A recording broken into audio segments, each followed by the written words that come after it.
Oke, selanjutnya saya akan jelaskan terkait dengan mata kuliah metodologi penelitian lingkungan terkait dengan penelitian berbasis pola ilmiah pokok PIP, studi hutan hujan tropis lembab dan lingkungannya.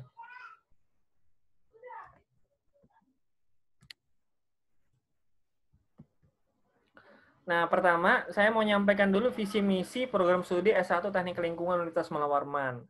Jadi, kalau kita membaca visinya program studi Teknik Lingkungan ya, menjadi program studi yang unggul dalam menciptakan sumber daya manusia dan pusat penelitian di bidang teknik lingkungan berbasis hutan tropis lembab beserta lingkungannya yang berkualitas menuju pembangunan yang berkelanjutan. Jadi yang saya highlight di sini adalah hutan tropis lembab beserta lingkungannya. Jadi ini adalah yang menjadi fokus penelitian kita di teknik lingkungan ya. Jadi teknik lingkungannya spesifik berbeda dengan teknik lingkungan di tempat yang lain.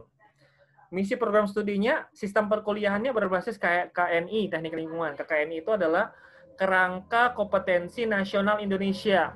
Jadi kita tetap ikut standar nasional terkait dengan teknik lingkungan. Ya, cuma kita punya spesifikasi atau kekhususan yang membuat kita spesial. Yang kedua penelitiannya ini tadi berbasis hutan tropis lembab beserta lingkungannya. Apakah itu hutan tropis lembab penelitiannya? Nanti akan saya jelaskan di slide berikutnya.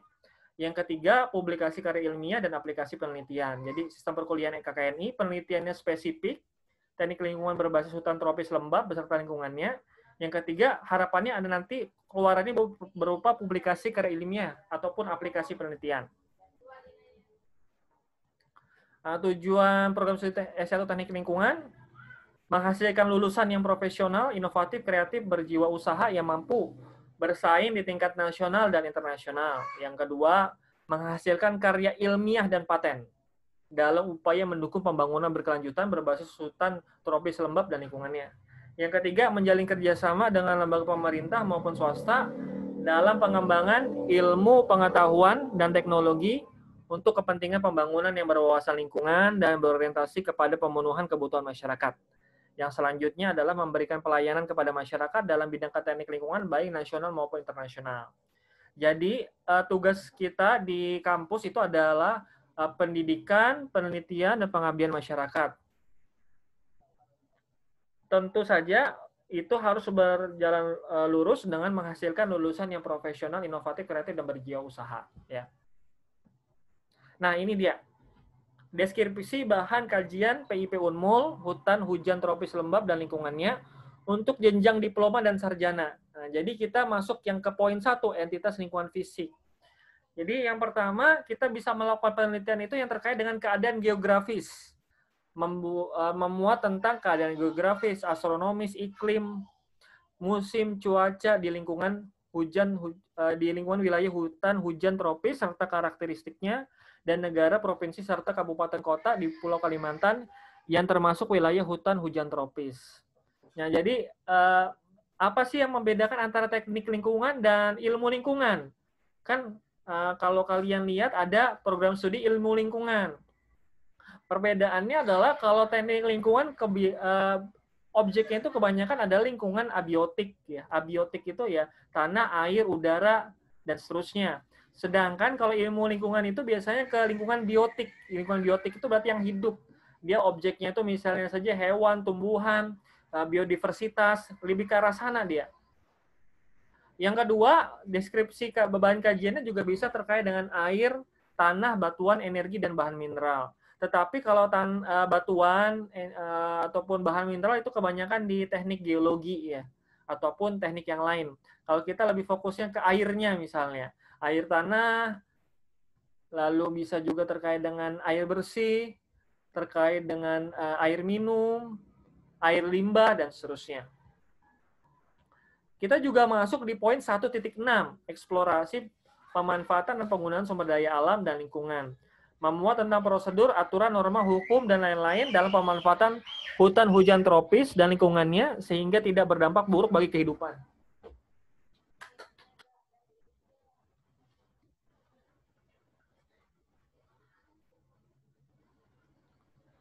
Nah, selanjutnya juga adalah terkait 1.7, teknologi ramah lingkungan. memuat perlunya teknologi tepat guna atau ramah lingkungan di dalam eksplorasi pemanfaatan dan penggunaan sumber daya alam di lingkungan atau wilayah hutan hujan tropis. Ya, jadi kita membuat teknologi terkait dengan udara, tanah, air, dan seterusnya. Yang selanjutnya adalah konservasi sumber daya alam dan lingkungan. Jadi bagaimana sih mengkonservasi sumber daya alam dan lingkungan? Terutama kalau di wilayah Kalimantan Timur ini adalah lahan pasca tambang, ataupun sawit, dan seterusnya. Nah, setelah kalian memahami tadi terkait dengan PIP-nya Unmul, ya, yang relate sama penelitian kita di teknik lingkungan, nah, saya akan jelaskan sedikit terkait dengan jenis-jenis penelitian. Yang pertama berdasarkan tujuannya. Ya. Berdasarkan tujuannya, penelitian itu ada yang disebut sebagai penelitian eksplorasi. Yang digali itu adalah what, ya, menggali topik baru, tujuan memperoleh informasi mengenai permasalahan atau keadaan itu. Ada penelitian deskriptif, gambaran suatu fenomena sosial, ya, siapa. Meskipun ada informasi yang mengenai masalah atau keadaan tertentu belum cukup terperinci, seseorang mungkin tertarik untuk adakan penelitian yang lebih merinci informasi yang tersedia. Yang ketiga, penelitian analitis atau eksplanasi. Yang pertama, jelaskan mengapa sesuatu terjadi, why. Yang kedua, penelitian cakup analisis hubungan sebab akibat antar faktor yang hendak dipelajari. Yang ketiga, analisis dapat didasarkan pada hipotesis yang telah dirumuskan. Jadi perbedaannya adalah kalau kita di penelitian di teknik lingkungan itu lebih banyak biasanya itu sifatnya ke penelitian analitis atau eksplanasi. Why? Mencari hubungan ataupun kaitan antar parameter, antar faktor-faktor yang mempengaruhi sebuah kejadian. Nah, jadi misalnya saja contohnya apa sih faktor yang menyebabkan filtrasi itu optimal misalnya. Filtrasi itu optimal kenapa? Karena padatan itu bisa tertahan oleh media. Berarti medianya pori-porinya harus lebih kecil dibandingkan padatan yang ada di air tersebut kan ya. Nah, oleh karena itu biasanya kalau kita memvariasikan filter, itu filternya adalah ukurannya dan ketebalannya, ya kan ya. Jadi variabelnya adalah jenis medianya, yang itu berkaitan dengan ukuran pori-porinya. Yang kedua adalah ketebalannya. Semakin tebal, berarti semakin banyak yang menyaring, tentu semakin bersih airnya. Nah, seperti itulah. Jadi kita menjelaskan terkait dengan hubungan sebab akibat antar faktor yang ingin dipelajari. Yang kedua, jenis penelitian berdasarkan manfaat ya. Ada penelitian murni, ada penelitian terapan. Kalau penelitian murni ini kebanyakan di MIPA ya. Dia penelitiannya adalah terkait dengan kaidah-kaidah tentang teori-teori keilmuan. Misalnya kalau yang berkaitan dengan kita, misalnya kaitan dengan kimia ya. Hubungan-hubungan antar variabel kimia fisik, kimia organik, kimia anorganik, dan seterusnya. Yang selanjutnya adalah penelitian terapan. Mencoba menyelesaikan permasalahan, teori bukan titik utama. Jadi kita menerapkan keilmuan sudah. Kira-kira bagaimana aplikasinya dalam keseharian, dalam situasi di lapangan, dan seterusnya. Jenis-jenis penelitian berdasarkan rentang waktu.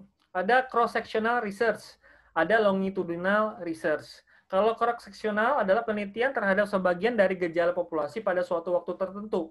Biasanya mudah dan murah, tetapi tidak dapat melalui perubahan sosial secara luas. Jadi ibaratnya kayak random sampling saja. Di titik tertentu, di wilayah tertentu.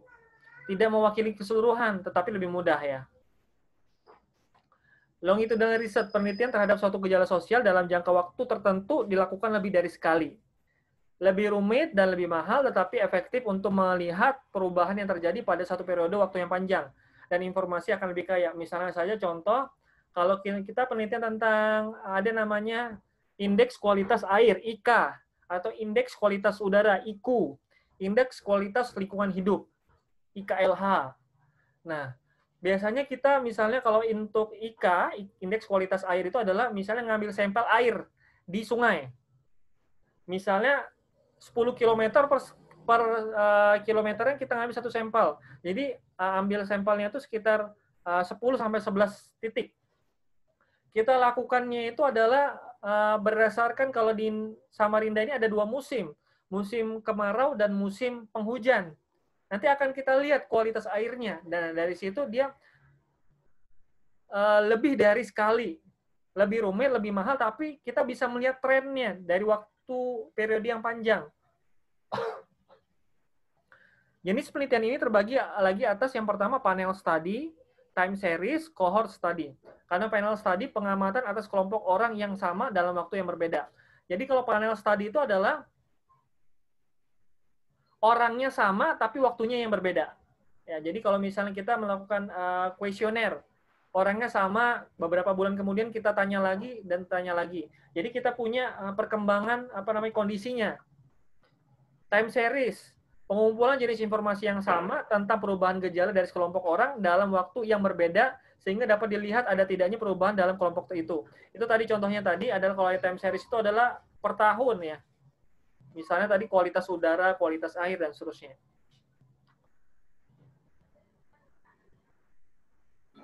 Kalau cohort study adalah pengamatan atas perubahan gejala pada sejumlah responden dengan karakteristik yang sama yang dapat dilihat dari pengalaman hidup yang dimiliki. Oke. Ada juga yang disebut sebagai case study, penekanan terhadap kasus-kasus tertentu selama satu rentang waktu yang terbatas. Data yang dikumpulkan dalam penelitian ini sangat rinci dan variatif. Jadi secara umum, kalau secara rentang waktu, ada yang dia itu sesaat saja, pada waktu tertentu saja, ada yang dia beberapa kali mengambil sampel dalam jangka waktu yang panjang, ya, dengan rentang waktu yang sudah ditentukan, per bulan, per tahun, per minggu, dan seterusnya. Berdasarkan kualitatifnya, ada kuantitatif, ada kualitatif ya. Kalau yang kuantitatif berdasarkan teknik pengumpulannya, ada experimental research, ada survei, ada content analysis, dan ada existing statistik. Kalau experimental research, subjek penelitian terbagi dalam 2 atau lebih kelompok, kondisinya termanipulasi bagi salah satu kelompok untuk dapat disimpulkan berbagai perbedaan reaksi terhadap berbagai perlakuan yang berbeda. Kalau experimental research itu kebanyakan kita di lab, misalnya contoh ya. Saya mau menguji kemampuan absorpsi dari adsorben yang sudah saya buat. Nah, jadi saya sudah memanipulasi adsorbennya. Saya sudah membuat misalnya saja adsorbennya dihasilkan dari media yang berbeda. Lalu sampel airnya yang saya gunakan untuk menjadi tempat penelitian